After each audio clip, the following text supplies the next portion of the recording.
Ladies and gentlemen, this is Joji Movie So Awesome. First episode, I'm Joe.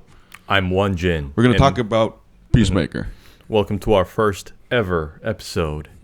We're two Asian guys talking about movies. So Peacemaker just wrapped up.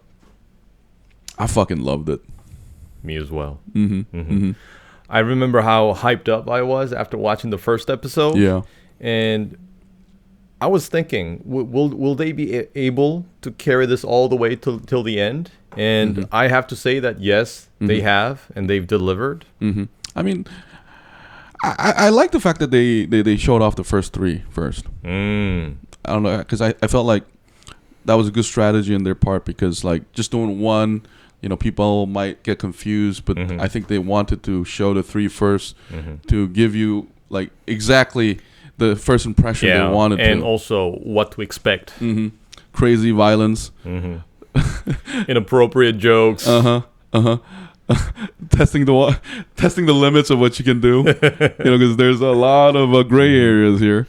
And there are a lot of things, a lot of elements I loved about the show, especially, how the intro always starts with the song and this weird dance. Yeah, weird dance. And just by watching these people dance in their very serious faces, you kind of figure out what to expect. No, but like now that we've seen all of it, like looking back for me, like the opening scene is a very good satire, because we know what happens, right? These people, some of them die horribly. You know what I mean?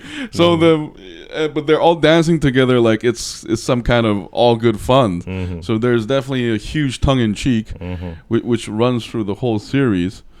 And another thing I really like about it is that it's all about losers. That's a good point. Yeah. So Peacemaker and people around him, they're not your average superheroes. They're not exactly just. They're not exactly bright, and they all have their own flaws. And that's what ironically makes them charming. I mean, I think last time when we were talking, you compared it to Deadpool, but I think it takes even further than Deadpool, because remember in Deadpool, there's what's the big iron guy? Oh, Colossus. Yeah, Colossus. Colossus keeps saying, do the right thing, right? Here, there's no one telling any of these people to do the right thing. John Cena is a bully who realizes he's a bully later. And one of my favorite characters, Vigilante, is a complete sociopath. But it's so funny how like the team immediately accepts him. Like, yeah, he's a weirdo. Isn't he wanted for multiple murder? We need a psychopath right now. And then they just automatically use that. We need someone who can kill. That's all that matters for them.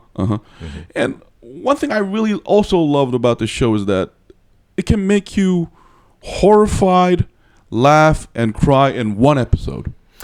Good point. Like each one of them was like that. Because there's always jokes. That's the running jokes is really fun. And those jokes always come at you when they're least expected. I know. It always kind of gives you a chuckle. But funny enough, I think a good example is the I think it's episode 3 where John Cena can pull the trigger on the Goff family, but when Vigilante comes up, it's funny. But 10 seconds later, he's headshotting fucking children, and he's humming while he's doing it. Yeah. I mean, he stole the show basically for like for the first half, right? But that's what's amazing about it. But like couple episodes down, we also feel empathy for Vigilante. Yeah. Like, because the part I really like is when he goes to jail and he fucks it up because what's her. Amanda Waller's daughter manipulates him to try to kill the White Dragon, but he fails. But there's that scene where he gets in the car and he tells Hardcore, I think I made things worse. And there's this face by that actress where like, you poor thing. Oh, that's right. You're a mass murderer, but poor thing. So I really liked it. I think this goes beyond like a lot of superficial superheroes series we've seen. So it was a very fresh take on this whole superhero idea and TV shows based on them. I mean, before this, we had The Boys. The Boys was also a very fresh take on our conventional superheroes. But I think this has a lot lot more, I think, lightheartedness in a way. Mm. I found Peacemaker to be a lot more humorous than The Boys. Mm-hmm. Lightheartedness. Yes and no. You remember? You know what's horrifying about like the last episode? You remember the scene where the butterfly infected, like they jump at the characters, right? And when they get killed by John Cena, a complete psychopath, Captain America, basically, I felt so sorry for the people there because you know what it is? They're dying twice. That's true. Because the body that they've taken over has died, and now they're about to die. Yeah. So, like, remember, like, it's funny, but if you think about it, everything going on here is horrifying. You know that scene where that song "Monster" plays, and you know we learned that when the butterfly is taking over you, it's not some symbiotic relationship like Venom. They're fucking killing you. You're dead. They're like puking out blood and stuff. You're dead basically, and then later your body gets manipulated, and then horrible shit is being done to your body while you're dead. You know, so I think there's a lot of. I think what James Gunn did so well is he merged so many old horror and comedy ideas together for this vision, and the surprising thing is that it worked. And I think it was a great idea to let James Gunn handle everything here, being the director and the screenwriter. And I think the studio kind of gave him the discretion. This is what I like about DC. Whatever he wants. I think basically DC not by design, but because of the Zack Snyder thing, they have a completely different philosophy than MCU. So what you get is there's no consistency among DC movies, but there are these like surprisingly amazing, piece of art. Like Marvel movies, you could argue that every single Marvel movie is the same with different characters and name changes. But this one is definitely, artists, go ahead. We're running out of ideas. Might as well go for it. Fucking do it, yeah. And one more thing is like Guardian of the Galaxy probably helped. Yeah, that's true. Because like you said, there are a lot of elements that we've seen from Guardians of the Galaxy in Peacemaker. For example, I always am intrigued by the way James Gunn uses music in his show. Oh, yeah. And it's very appropriate in these scenes. And we've seen that from Guardians of the Galaxy. I remember that soundtrack being super popular among all the audience. No, I think, but one small difference is though, like the music in Peacemaker, I have never heard of this stuff before. That's also true, and I think it's a lot more consistent compared to Guardians of the Galaxy, because Guardians of the Galaxy, it's like a mixtape created by his mother. Right. They're all like all these hits from the 60s, 70s. But Peacemaker, it's very consistent. It's all rock and metal. And there are all these like minor bands people like have never heard of. No, I get this feeling that like the music in Peacemaker is what James Gunn probably actually listens to like alone. Yeah, I think so. It's kind of like there's an it element going. I mean, I'm speculating here, element, and also I think it's kind of something Tarantino would do, because Tarantino always brings out brilliant music that nobody's ever heard of in his movies all the time. And I think it's because he listens to so much music, and that's all like the music he grew up listening to and music that he picked up from other movies from like different countries and stuff. No, but like Tarantino definitely has like a favorite. He loves Ennio Morricone. And then but what, now that you bring up Tarantino, it's just the beauty about his music choices that sometimes the music and what's going on doesn't match. That's true. Yeah. And at the same time, it works. It does, though. So what I'm trying to say is like there's a certain there's the dialogue in the song, but what's actually going on the screen is fucking violent. Yeah. But here is I think a little bit more on the nose, because I love that song, because 6 Feet Under, when John Cena and Vigilante is caught by Goff and they're getting tortured, right? Yeah, I really like the intro, and James Gunn knows how to use slow-mo. Like there's only certain scenes where there's slow-mo, right? But I thought they were all done perfect. You know, like the 6 Feet Under song comes and Goff turns around with wearing a shotgun, right? And then he's about to get tortured. And so it brings out the expectations for us. What's going to happen? Like he knows when to slow down a scene and when to make it fast.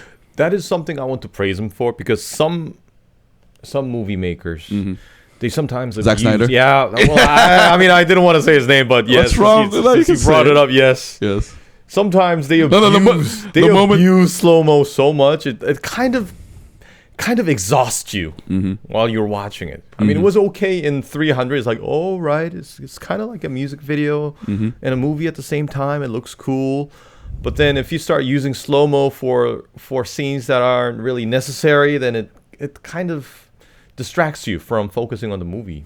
You know, let's talk about that for a little bit. Slow-mo, but I loved it in Watchmen, though. Because I think the slow-mo in that movie, you know, because there's certain sense of impeding doom in that movie, right? Something bad is going to happen. So slow-mo actually, like, I think makes it more horrifying. You know, I think it does that really well in that particular movie. But the rest of, like, Superman and Batman was completely overkill. You know, I think it's the same story with 300. I think the reason it works is because the composition of the shots, I mean, the scenes, they're like, well, they're half movie and half graphic novel. They're like a comic book. So I think it kind of works. But it didn't really work with Superman and Batman. You know, all these flashbacks like Martha Wayne, the tombstone and everything. I'm like, okay, I get the point. Let's get on with it. Kind of gets annoying when it's abused. And I think one thing like Peacemaker does really well, I think James Gunn does well. I think what you were trying to say, but I think what you were trying to say was that he knows how to put a soul in the movie, a soul in a series, because you can deep down there's like a deep humanity going on, even among these losers, right? And sociopaths. Yes, and well, you know, but the funny thing is the villain is that's why the villains are so horrifying, because one is extreme white racist who also happens to be basically like a Nazi scientist. Mr. Terminator T-1000. He killed that role. He killed that role. I think he just stole the show every time he was on the screen. He enacted that white supremacist so well. It was very convincing for me. You know what I like about him though? That he's a complete piece of shit. So like obnoxious as hell. No, he's not. He's not obnoxious because he sees nothing wrong with himself. You know, so that's what's horrifying, because, you know, and at the same time, he's in there because you're forced to ask, are the butterflies worse than this guy? Right? So there's definitely like a question going on there that I think James Gunn does really well, is because, well, we find out the butterflies took a vow, right? And then one of my favorite scenes about the butterfly is when Myrn dies and the butterfly Myrn comes out. He gets squished. Yeah, Sophie grabs her, and then he says, "Ik macron," and then when she squeezes the butterfly, the other guy said, "You murdered him." He was like, "Oh my god, how could you do this?" Yeah. To our own kind. Yeah, Megatron, learn some lesson. Like, don't kill your troops, man. They're part of your people. Because you could argue that he's an independent warrior too, but here you could tell that they have a sense of like law and morality. Obviously, so that was really interesting, and the beauty about the Butterfly Takeover is I loved it when the Locke character cried at the end. Oh, when that cow thing was dying. Yeah, I think that was an intentional choice. You could tell that these butterflies are empathetic. And it also gives us more striking contrast, because that character seemed like also kind of seemed like a piece of shit. Kind of, you know, the Amanda Waller type who would do anything to get the mission done. But because Myrn represents that too.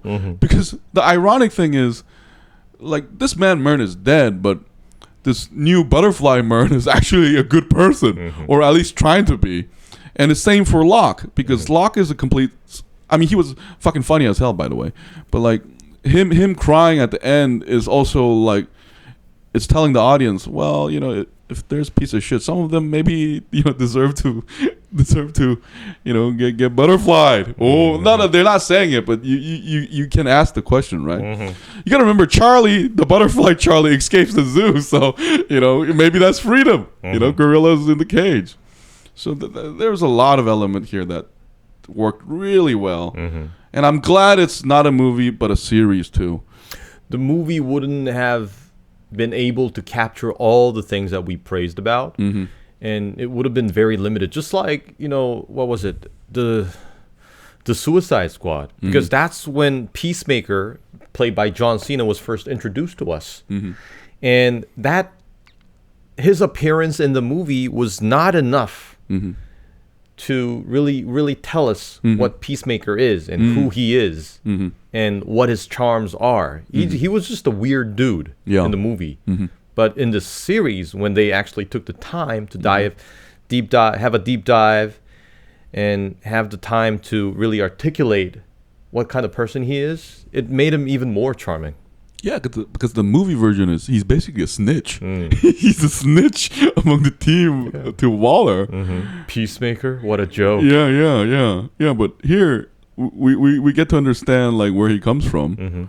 And you also I also felt very sorry for him. Yeah, because we could now clearly see that he's very troubled. And it also comes from his upbringing. He has a piece of shit dad, no mother figure. And he has a history of inadvertently killing his own brother and being blamed for it all his life. And he constantly seeks approval from his father. And that he'll never get. Yeah, his body is full grown, but his mind is still like a boy. He's like, what's his name? The boss in The Boys, he's like, when he said to Homelander, a man-child. Oh yeah. I think that's the perfect way to describe him, a man-child. But we also get to see that. But what's beautiful about Peacemaker is that he kind of understands it now. Like near the end, he's realizing that, especially the dye beard thing, because. Oh yes. Yeah. When he was making fun of economists. Yeah, I mean, honest to God, in high school and middle school, like, I think a lot of people, there were probably bullies and people who were bullied, but the truth is, I think a lot of us are probably one-time bullied, but also bullies too, right? So there's like that aspect we kind of understand about him. But his problem is he never grew out of it. Like, the way he treats Vigilante, I'm like, Vigilante, leave. Why are you loyal to this guy? Obviously an abusive relationship. Yes, it is. Yes, it is. It's completely, you have to ask, Vigilante got his back, yo. No, but I love the fact that there's growth in every one of the characters. Because near the end, like, maybe except Vigilante too, because I don't think he changed that much. He's still the same sociopath. But like Dyebeard. Yeah, the economist, when he was he was explaining why he had that weird beard. I think that scene was surprisingly emotional. It was. And what's so good about it is he has to tell the truth, or it's assumed that the butterfly will find out. Because you take over somebody, you know everything about him. So the other butterfly probably just asking because you have to ask honestly, right? And the butterfly's reaction was straight gold. Humans are so pathetic. Humans can be pathetic. I think that was yeah. But I also love the Amanda Waller daughter character. What was her name? Adebayo. Oh, Adebayo. That's right. Yeah. Adebayo. And you know what's so done well here is you have to remember she's a complete contrast to basically the White Dragon. Like, she's lesbian, she's African American, and what James Gunn does so well and other movies fail these days, that it's not on the nose. It hits all the right notes when it comes to like social commentary, right? But it never like reveals like in your face. No, because sometimes the message is too stark. And I understand that, people try to be politically correct these days, but when it's rubbed on your nose, like you said, it kind of gives gives an effect that is. It becomes basically like a moralizing teacher. Yeah, like, and you don't really want to listen to it when that happens. I think it just happens to us. We know in our heads that it's true. Yeah, that's correct.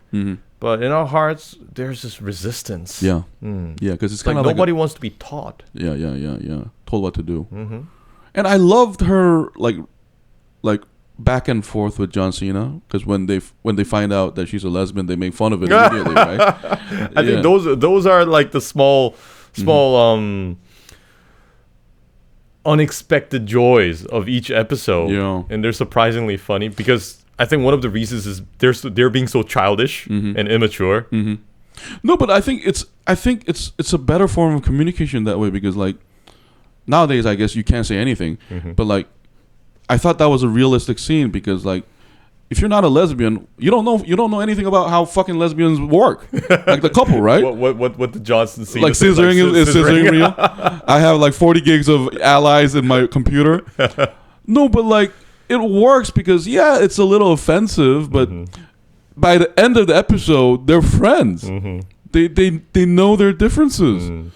And there are all these small touches, like these small sprinkles of humor throughout the episode. One of my favorite ones was when Adebayo and other, I think it was economists, they're fighting over what the name of the the book writer was. What was it? Bernstein Bears or Bernstein Bears or something, whatever. It's Bernstein. And then Mern kind of yells at them, like, "Do you really have to do this now?" And then he quietly says, "It's Bernstein." And then Adebayo said, "Sir, I'm sorry, shut the fuck up." It was something like, "Shut up." Yeah. Those are the small touches of humor that I really enjoyed in the show. Yeah, and the beauty of each episode was that they were all 45 minutes or 40 minutes long, and they never felt short or long. They felt the right amount. Yeah, just right. Because I was kind of surprised when I watched the last one. I honestly thought it would be like over an hour long or something, but no, it's just 45 minutes, same as the other ones. Go for it, and then it does everything. It does everything. The only disappointment I have is that I thought the cow will turn into Mothra, but that didn't happen. It would. I mean, it had been hinted in previous episodes. I was also expecting it, because it actually looked like a larva. Yeah, it did, didn't it? It would have been perfect if it really, because remember, these guys are butterflies. So I was hoping it would have wings and stuff. Yeah. That would have been awesome. Yeah. But I'm thinking maybe that idea was on the table, but they just did not have the budget for it. Yeah, possibly. I also love the design, though. You got baby eyes. Oh, you got those huge and sad then you got eyes. the one teeth like a fucking baby. And that was so adorable. It did make me wonder about, like, what was it like for these butterflies, like their hometown, like their home planet. It did make me wonder about their ecosystem, though. Like, why are these butterflies master, and why are you a cow? And why is there such a huge size difference? Because butterflies are tiny. Yeah. And this cow is like the size, what did economists say? Like the size of an Empire State Building? Yeah. That was hilarious. And I loved it when it got hurt. Like the fucking rock fall. It, like, it obviously have this pain. But the best part was the human torpedo. That was like such a nod to like Japanese anime, maybe perhaps even. Like, you know, it was dumb as fuck and genius as fuck, you know. I think that's beautifully put. Dumb as fuck, genius as fuck. It was. Because you know it's gonna be used, but that scene was so good. Adebayo just woke up, and there's no choice. I mean, she can't even walk straight. Yeah. And then she just get launched right away. Yeah, exactly. And I love the goth like butterfly too. Actually, like you mentioned that John Cena, you know, he's not only just a kid, but he's also somebody who's trying to do good. He just doesn't know like how to do it, because he's very generous to Goff, like after the rescue, right?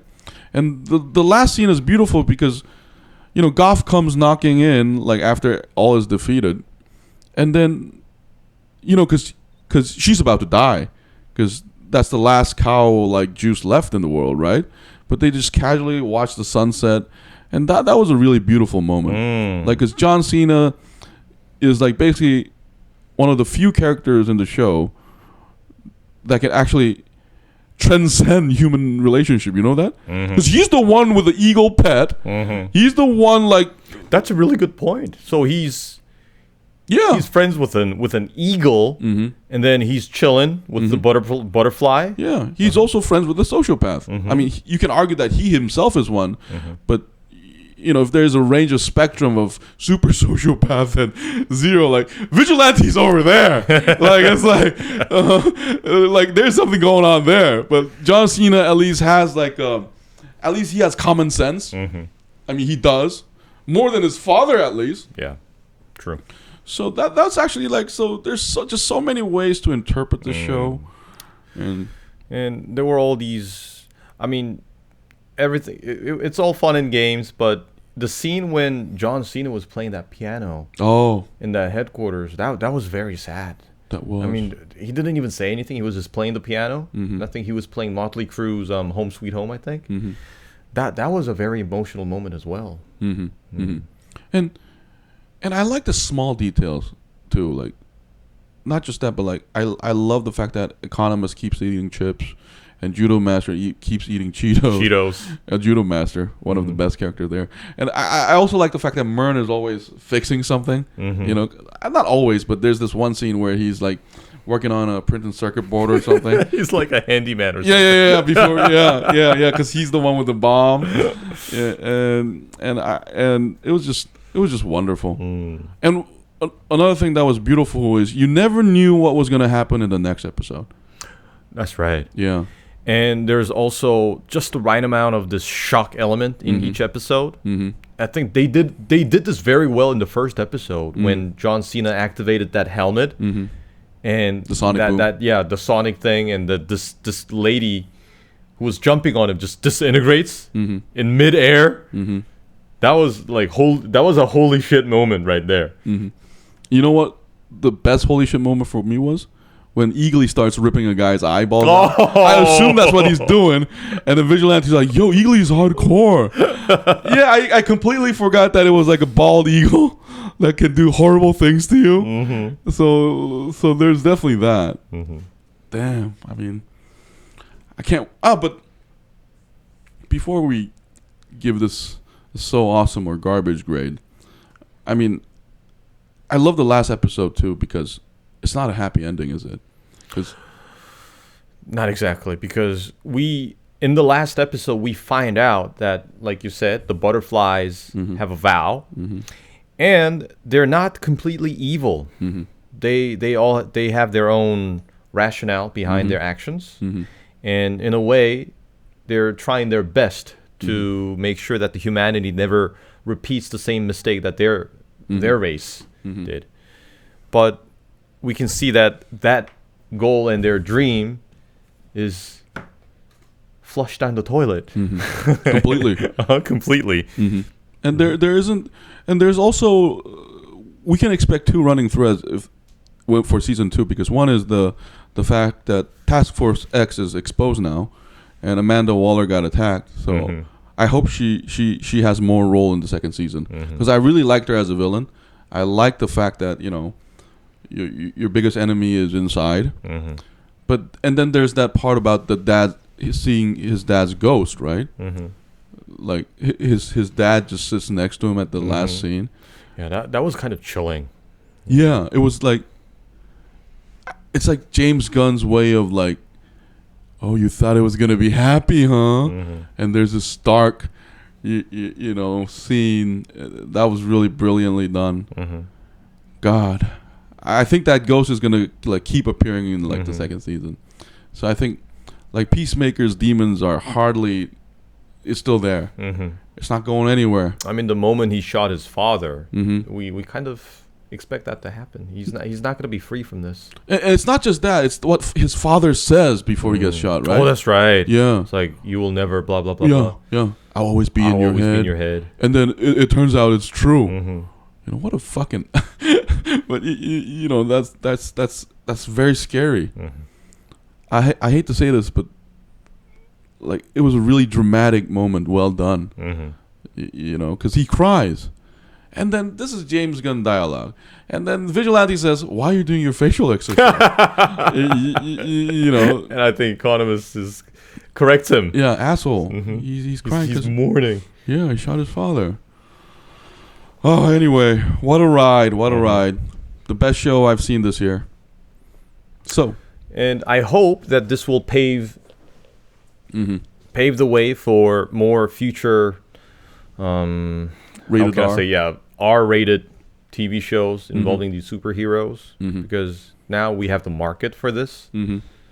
So Deadpool, in the movies we saw Deadpool and Logan have success. Now in TV shows, Peacemaker it set a great example, and now I think this is kind of going to become a yardstick for other future TV shows that have like a similar goal in mind. I think it's an ongoing trend though, because you mentioned The Boys, right? And on Amazon Prime, I think it's just, for some reason, I guess there's some kind of economic reason behind it, but TV series just are a better medium to handle like adult content than movie theaters, because you know, like Batman recently came out and there's Spider-Man, but all of this, I think they're kind of limited by the theater form to be PG-13, whatever. But I think, yeah. And I think DC has just more adult audiences too, because I think when you're in your 30s like us, you kind of grew up on DC. Like, I didn't grow up on Marvel, so we're good point. Yeah, we're that market. We all grew up watching Batman, Superman. So, Wenjin, is this so awesome or is this pure garbage? I think this has earned its right to be classified as so awesome. More like super awesome. You know what? Fuck yeah. It's basically, it's not just even awesome. Like, it was amazing awesome. It was basically the opposite of pure garbage. I mean, no exaggeration. It was a delight to watch every episode. I know how I can ruin it though. Like, make the pacing, like add every 3 seconds to every scene. I think it's gonna get worse though. I love the editing. I love how how like fast it paced. So that was also good. You know. Anyway, that was our review of HBO Max Peacemaker Season 1. We can't wait for Season 2. Thank you for watching, and hope you join us next time. This is Joe. This is Wonjin. See you later. Bye-bye.